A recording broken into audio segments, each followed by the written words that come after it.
Hi guys, இப்போது நம்ம பார்க்க போகிற வீடியோ எதை பற்றினது அப்படின்னு சொன்னால் ஃபினான்ஷியல் அபண்டன்ஸ். எல்லாருக்கும் ரொம்ப ஆசையாக இருக்குவே. ஆமாம், அபண்டன்ஃபுல்லாக மணி எப்படி மேனிஃபெஸ்ட் பண்ணுறது அப்படிங்கிறத பற்றியும், ஏன் பண்ண முடியாமல் அவசரப்படுறோம், அதை பண்ணுறதுக்கு என்ன பண்ணணும், இதுதான் பேச போகிறோம். ஸோ இப்போ வந்து ஏன் பண்ண முடியல, ஏன் மணி மேனிஃபெஸ்ட் பண்ண முடியாமல் ரொம்ப கஷ்டப்படுறோம் அப்படிங்கிறத பேசுவோம். ஏன் கஷ்டப்படுறோம் அப்படின்னா, சின்ன வயசுலேருந்து நம்ம வந்து சின்ன பிள்ளைங்களாம் வளர்ந்துருப்போம்ல.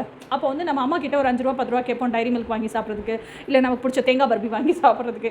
அப்போ அம்மா யூஸ்வலாக ஒரு டைலாக் சொல்லுவாங்க, நாங்கள் எவ்வளோ கஷ்டப்பட்டு சம்பாதிக்கிறோம் அப்படின்னு சொல்லி, உனக்கு என்ன வேணுமோ அதை சொல்லு, நான் உனக்கு வாங்கி தரேன் அப்படின்னு சொல்லுவாங்க. அந்த காசுங்கிறதே நம்ம கையில் வச்சு செலவழிக்கிறதுக்கு அனுமதிக்க மாட்டாங்க. அன்னையிலேருந்தே காசு அப்படிங்கிறது வந்து நம்ம கையில் அதை வச்சு பார்த்தோன்னா அவ்வளோ ஹாப்பி நம்மளுக்கு.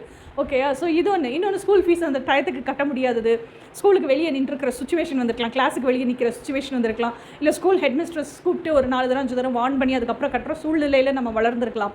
இது எல்லாமே நமக்கு உருவாக்குன ஃபினான்ஷியல் ட்ராமா அப்படின்னு சொல்லுவோம். அந்த ஃபினான்ஷியல் ட்ராமா ரொம்ப அதிமுக்கியமான காரணம்.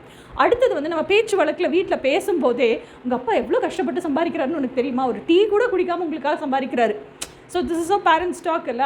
அப்போ நமக்கு என்ன தோணுது அப்படின்னா, காசு சம்பாதிக்கிறது அப்படிங்கிறது ரொம்ப கஷ்டமான ஒரு விஷயம் அப்படின்னு. இன்னொன்று என்ன சொல்லுவாங்கன்னா, காசு மரத்தில் கேட்காது, இப்படி கேட்டோன்னே பறிச்சு கொடுக்குறதுக்கு இப்போ தானே சொல்லியிருக்க அப்படின்னு சொல்லி. இன்னொன்று, நம்மளை டூரு ட்ராவல்ஸ் இந்த ஸ்கூலில் எல்லாம் ஸ்கூல் டூர் கூட்டிகிட்டு போவாங்க. அப்போ ஸ்கூல் டூருக்குன்னே ஒரு 50 ரூபாயோ 100 ரூபாயோ தான் கேட்டுப்பாங்க. ஆனால் அந்த காலத்தில் 50 ரூபாயே பெருசு. ஆனால் அதுக்கு கட்ட முடியாமல் போக முடியாமல் போயிருக்கும். அதெல்லாம் நம்மளுக்குள்ளே உருவாக்கின அந்த ரணம், இதெல்லாமே ஃபினான்ஷியல் ட்ராமா. இது எல்லாமே வந்து எப்படி சொல்கிறது, காசுங்கிறது ரொம்ப அரிதான விஷயம். நம்மக்கிட்ட எல்லாம் அது இருக்காது. நிறைய சம்பாதிக்கிறவங்க, அந்த பந்தாவா கோதாவா ரொம்ப லக்ஸரியாக இருக்கிறவங்க கிட்ட மட்டும்தான் காசு இருக்கும் அப்படிங்கிற நம்மளுக்குள்ளே இருக்கக்கூடிய அந்த பிலீஃப் சிஸ்டம். ஓகே, 3வது விஷயம் நம்மளோட மைண்ட் செட்டு.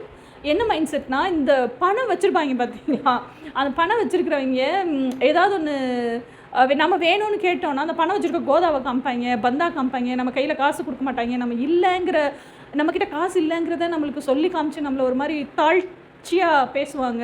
அதே மாதிரி பேரண்ட்ஸும் காசு வச்சுருந்தாங்கன்னா, நம்ம எதுக்கும் ஒன்று கேட்டிருப்போம், கொடுத்துருக்க மாட்டாங்க. அந்த காண்டுலேயே இருப்போம். இப்போ காசு வச்சுருக்கேன், நீ ஆடு, ஒரு காலத்தில் நானும் சம்பாதிப்பேன். இந்த ஈகோ கிளாஷ் எல்லாம் வருது தெரியுமா? ஸோ இது வந்து அந்த நெகட்டிவ் மைண்ட் செட். மணியை பற்றினா நெகட்டிவ் மைண்ட் செட்டை நமக்குள்ளே உருவாக்கிக்கிட்டே இருக்கு. ஏன்னா நம்மக்கிட்ட இல்லை, அரிதான பொருள், நம்ம சம்பாதிக்கிறதும் கஷ்டம் அப்படின்னு பிலீஃப் சிஸ்டம் உருவாக்கி வச்சிருக்கிற ஒரு பொருளாக மணி இருக்குது. ஸோ இப்போது இந்த மணியை நம்ம லைஃபுக்குள்ளே அட்ராக்ட் பண்ணணும் அப்படின்னா, மணியை பற்றின அடிப்படையான விஷயங்கள் நம்ம தெரிஞ்சுக்கணும்.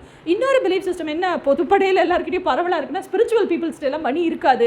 அது ரொம்ப ராங்கான கான்செப்ட். ஸ்பிரிச்சுவல் பீப்புள் கிட்ட தான் மணி நிறையா இருக்கும். ஸ்பிரிச்சுவல் பீப்புளுக்கு தான் மணியை பற்றின கான்செப்ட், எனர்ஜி கான்செப்ட்டுங்கிறது புரியும். இன்னொன்று, மணி வந்து இட்ஸ் அன் எனர்ஜி. ஓகேயா? மணி எனர்ஜிங்கும்போது மணியோட ஹையர் கான்ஷியஸ்னஸை நம்ம புரிஞ்சு உள்வாங்கிக்கணும். ஸோ இன்னொன்று, மணினால் உருவான இந்த ஃபினான்ஷியல் ட்ராமா அப்படிங்கிறதையும் கண்டிப்பான முறையில் ஹீல் பண்ணணும். Money itself is not life, but money is also essential part of life. ஒன்றும் இல்லை, இன்றைக்கி தேதிக்கு ஒரு கடைக்காரவங்கள்ட்ட நல்லா பேசுகிறான், பழகிறான், எல்லாம் பண்ணுறான். 50 பைசா சாக்லேட்டு மிட்டாய் அவங்ககிட்ட சும்மா கொடுங்க அப்படின்னு கேட்டு வாங்கிட்டு வந்துருங்க பார்ப்போம், தந்துருவானான்னு பார்ப்போம், தரமாட்டான். ஓகே, ஸோ மணி இல்லாமல் ஒன்று இயக்க நிலையே அசையாது நம்ம வாழ்கிற இந்த பொருள் உலகத்தில். ஓகே, அருள் எல்லாருக்கும் அவ்வுலகில்லை, பொருள் எல்லாருக்கும் இவ்வுலகில்லை. இவ்வுலகில் பொருள் வேணும்னாலும் அருள் வேணும், இதுதான் உண்மை. ஓகேயா? ஸோ அப்போது மணி அப்படிங்கிறது எனர்ஜியை நம்மளுக்கு வந்து ரைட்டாக ட்ரீட் பண்ண தெரியணும், எனர்ஜியை க்ளோஸாக இன்டிமேட்டாக ட்ரீட் பண்ண தெரியணும், எனர்ஜியோட ஃப்ரீக்வன்சி அந்த வைப்ரேஷனுக்கு வைப்ரேட் பண்ண தெரியணும். மணிங்கிற எனர்ஜி ஆல்சோ நீங்கள் என்ன நினைக்கிறீங்க, என்ன சிந்திக்கிறீங்கிறதெல்லாம் அப்சர்வ் பண்ண முடியும் மணியால். அப்போ மணியை பற்றி நீங்கள் என்ன சிந்திக்கிறீங்க, ரிப்பல்சிவ் எனர்ஜியாக வச்சுருக்கீங்களா, அட்ராக்டிவ் எனர்ஜியாக வச்சுருக்கீங்களான்னு சிந்திக்க முடியும். இப்போ உங்களுக்கு ஒரு பாய் ஃப்ரெண்ட், மணி அந்த எனர்ஜி தான் உங்கள் பாய் ஃப்ரெண்டுன்னு வச்சுக்கோங்க. அப்போது அந்த மணியை நீங்கள் எந்த அளவுக்கு நேசிப்பீங்க, எந்த அளவுக்கு ஃப்ரீடம் கொடுப்பீங்க, எந்த அளவுக்கு பார்த்து செலவு பண்ணுறதுன்னு இல்லை.